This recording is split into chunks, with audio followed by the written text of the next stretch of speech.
In the future, there will be a vibrant, self-sustaining human civilization on Mars. The high road to Mars is one built on a foundation of gracious professionalism, the bedrock ethos of the first robotics competition. The earthbound dreamers of today, who are working to open the high road to a future Martian civilization, are the ancestors of tomorrow's Martians. I'm Phil Turek, one such ancestral Martian.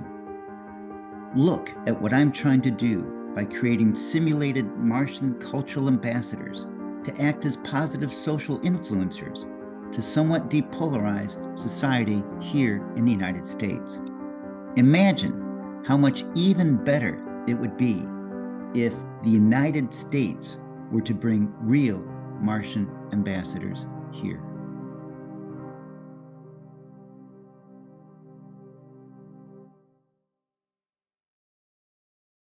Hello, everyone. Phil Turek here. I haven't put a video up in a couple of weeks, I know, but I have successful news for me to convey to you.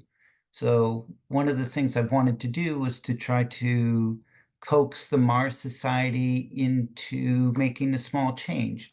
I've composed my email and put forth my arguments and submitted it to them, and they had a favorable response. And that's all I'm looking for, is that, they are seriously looking at what I proposed. And what was it? Well, they have a summer competition for high school students to design a mission to Mars, maybe for 6 people or something. And their competition goes on for several weeks. They train the students, they organize them into teams based on what time zone they're in. And then they do a presentation. The judges evaluate it. The other teams listen in on it. The other teams then critique all the other teams.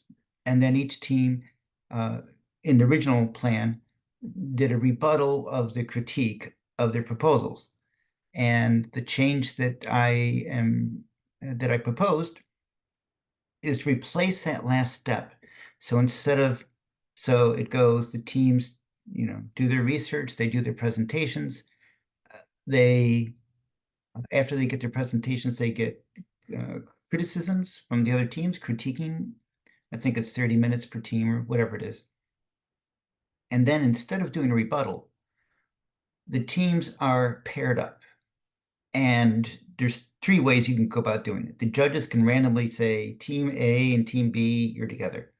Or the judges could say, okay, this team is strong in this characteristic and weak in, strong in characteristic 1 and weak in characteristic 2. That team over there is strong in characteristic 2, but weak in characteristic 3 or something. And so the judges make their choices on which teams get paired up. And then the third choice, which is more the way it works in industry, I believe, is that the teams have to self-select who they're partnering up with. So team A needs to figure out, oh man, we were really weak on, and that team is really strong on it. We want to partner with them.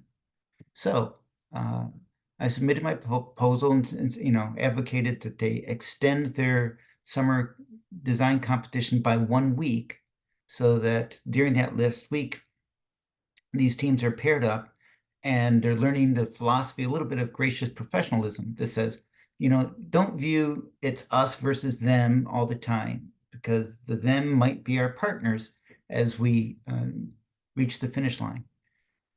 And, working together, probably across time zones now, the way the Mars Society does it.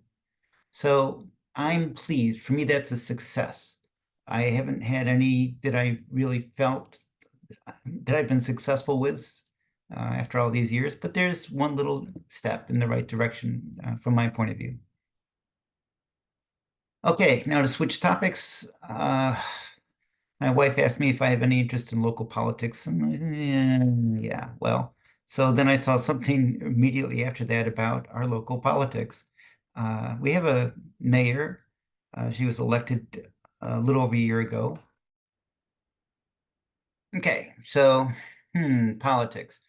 Don't really want to get into it too much, but the mayor was on TV recently making a comment about diversity. And diversity is the idea that you are tolerant and allow different, choices out there. And my thought is, okay, I'm going to try to paraphrase what you did, but use an example, uh, not using her exact agenda. But imagine if we had a policy that encouraged diversity of hat styles. Okay, so I Googled it. What kind of hat styles are there? Well, there's bucket hats and fedoras and bowler hats, baseball hats, cowboy hats, berets. Okay, so that's diversity, right?